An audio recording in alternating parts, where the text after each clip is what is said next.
Hi friends, welcome to AGR village nature natural organic farm. ఈరోజు early morning మన ఫామ్లోకి రావడం జరిగింది. నిన్న ఈవినింగ్ 4 బెడ్స్ తయారు చేశాను అనమాట.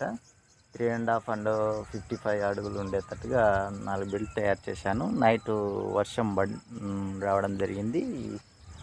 ఈ వర్షం పడడం వల్ల మళ్ళా వర్క్ అనేది కొద్దిగా పెండింగ్ పడుతుంది. ఇప్పుడు ఉన్నటువంటి బెడ్లకు ఇంతవరకు ఈ కాలువల ద్వారా వాటర్ ఇవ్వడం జరుగుతూ ఉన్నది. ఇక మీదట అలా లేకుండా ఈ డ్రిప్ పైప్ అనేది తెప్పించాను. ఈ డ్రిప్ పైప్ బెడ్ మీద వేసుకొని వాటర్ ఇవ్వడం వల్ల అటు 15 అడుగులు ఇట 15 ఫీట్స్ వాటర్ పోవడం జరుగుతుంది. ఇలా చేయడం వల్ల చాలా బాగుంటుందని నేను ఆలోచించేసి ఇలా ఏర్పాటు చేస్తున్నాను.